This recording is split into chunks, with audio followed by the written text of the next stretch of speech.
Hej, så er vi klar igen med endnu en video her, og denne her gang, der skal det handle om noget funktionsteori. Og når vi snakker om funktioner, ja, i matematikkens verden, så er det, vi lige skal prøve at finde ud af, hvad er i grunden en funktion for noget. Og til den funktion, der siger vi, jamen det er man har jo det her funktionsudtryk, og det kender I jo alle sammen, hvor man skriver, at det er f af x er lig med, og så et eller andet. Det kunne jo for eksempel være 2x plus 3. Og det man siger, det er, at for at det er en funktion, så skal vi have en x-værdi, som man siger, der er en uafhængig variabel.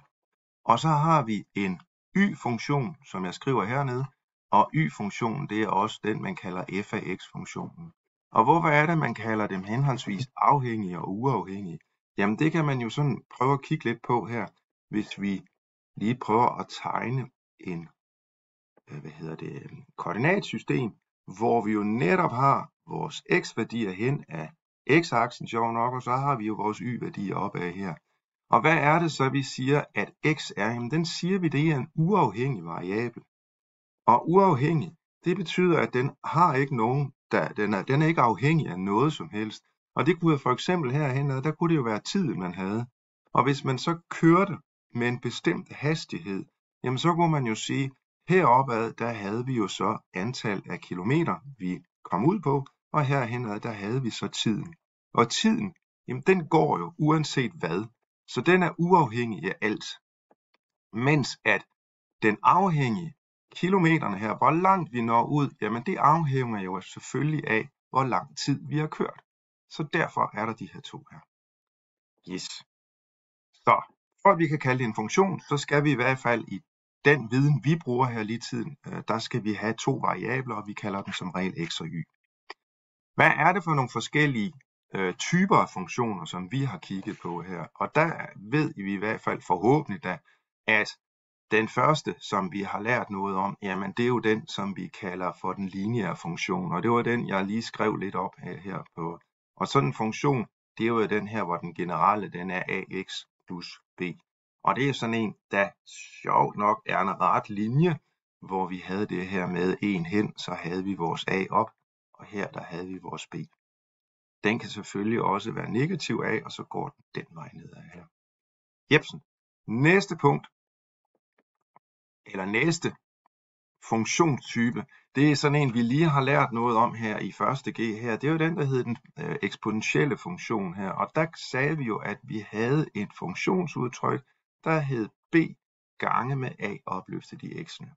Og jeg vil lige lægge mærke til, igen kan I se, at vi har her, at vi har vores x-værdi herinde, eller vores x-værdi herude, og så kommer der en y-værdi, som den spytter ud. Og hvordan var det, de der eksponentielle funktioner, de så ud? Jamen, de kunne jo se ud på to forskellige måder. Det var sådan en her, der steg mere og mere og mere, eller vi kunne også være den anden vej, at den faldt mere og mere og mere og mere. Og der snakker vi jo om, at herhenad, hvis vi gik 1 op, så gik vi en procent stigning op. Den samme procentuelle stigning op hver gang. Jepsen. En anden funktion, som vi ikke rigtig har, vi har snakket noget om, men vi ved det bare ikke. Det er sådan nogle, vi kalder potensfunktioner.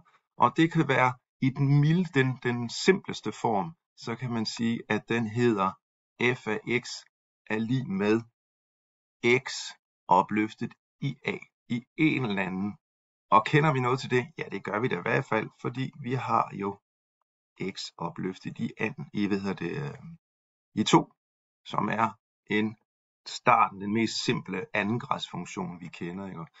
Vi kender faktisk også en anden funktion, den hedder kvadratroden af x. Og så tænker I jo nok, jamen kvadratrod, det er da ikke en potens. Jo, det er det faktisk, fordi den kan skrives som x opløftet i en halv. Og hvordan ser så nogen ud?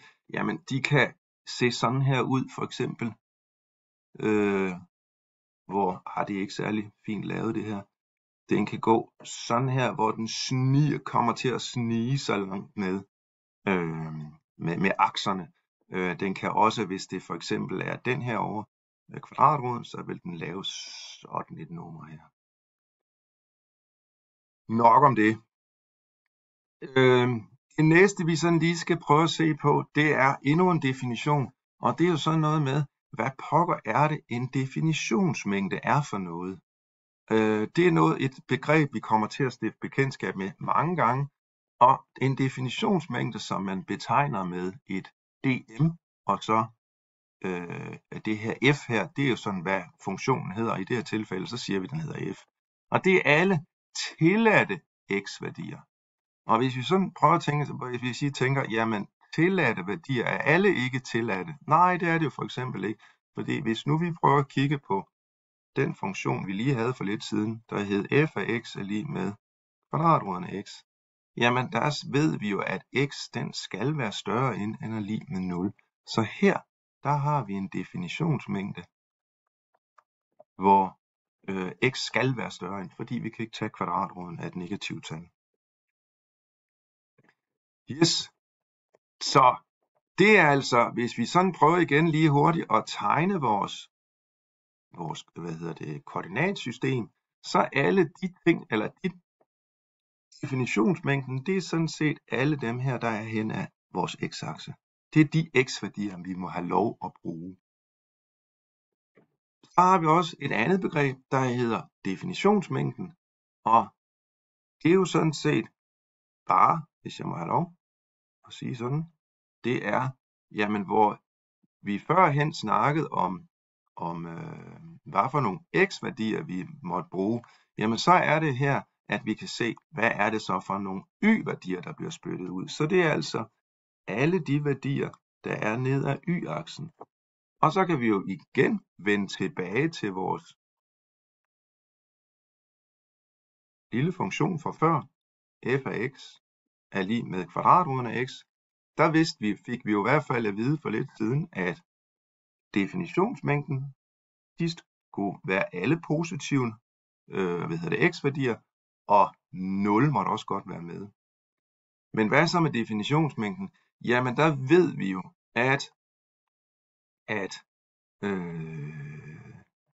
nu skal jeg lige den her der, at funktionen den så sådan her ud nogenlunde. Så den kan ikke blive negativ. Og det vil sige, at vores definitionsmængde i det her tilfælde her, værdimængden, jamen den er også positiv. Så her der kan jeg altså skrive, at værdimængden for f, den er, at x skal være større end eller lig med 0. Det er det samme her. Yes. En næste ting, vi skal lige have begreb på, det er noget, der hedder ekstremaer.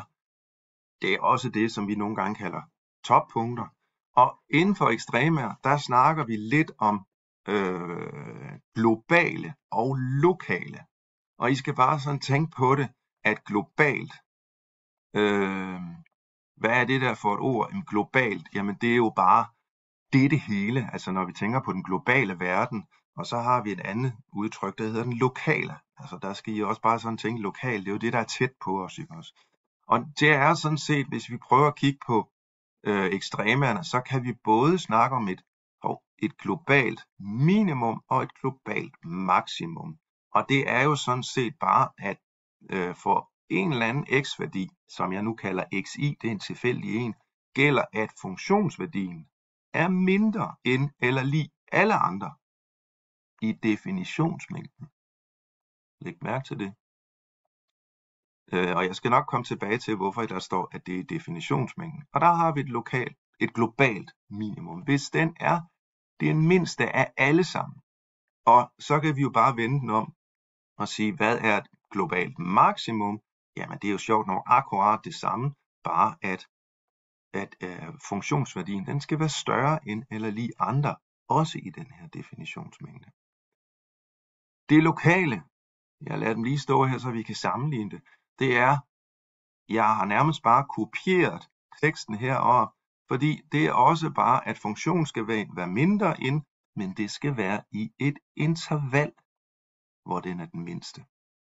Og der har vi så, og der har jeg så skrevet den sjovt nok lige glemt, der har jeg kopieret for meget, for der skal jo stå lokalt her.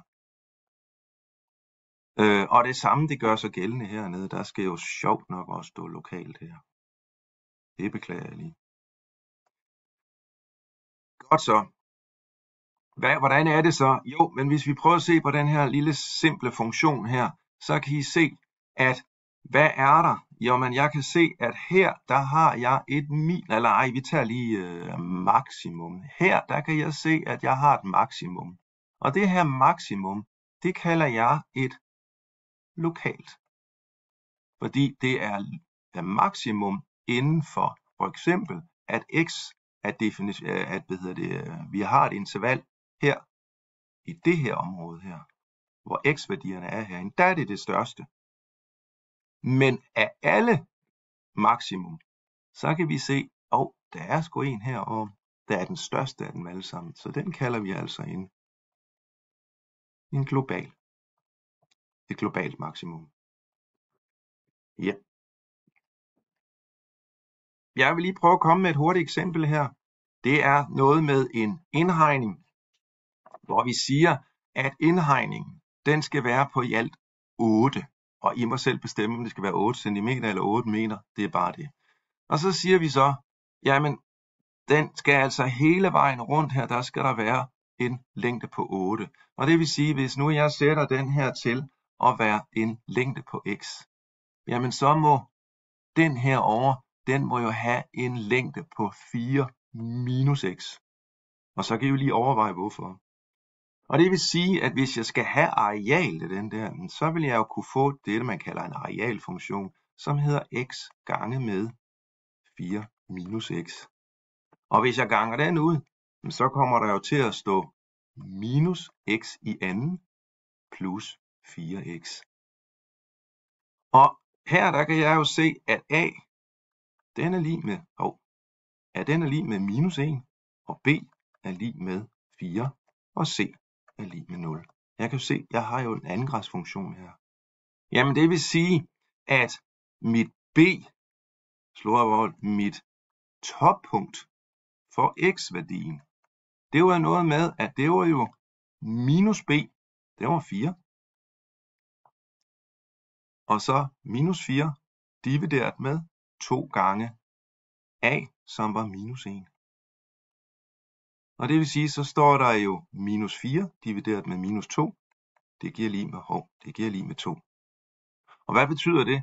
Jamen det betyder, at det største punkt, vi har, det er, at hvis vi sætter x til at være 2, så vil vi få det største areal, vi overhovedet kan tage.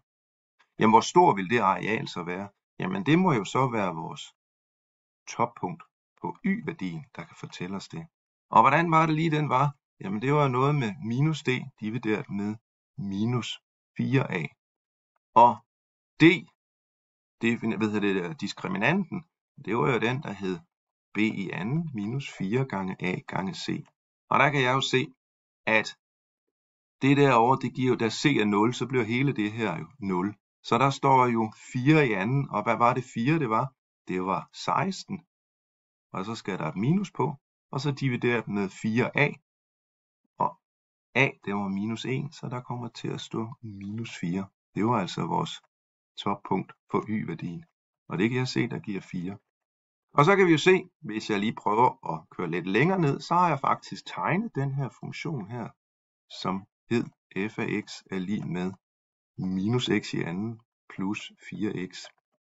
Det er vores arealfunktion. Og så kan vi jo sjovt nok se, at hvis jeg sætter min kasse til at være 2 på den ene og 4 minus 2 på den anden, så vil jeg få det største areal. Og det største areal, det er 4 herovre. Det var lige en hurtig gennemgang af funktioner, funktionsteori og det her med definitionsmængde. Jeg håber, I kunne bruge det til noget. Vi ses.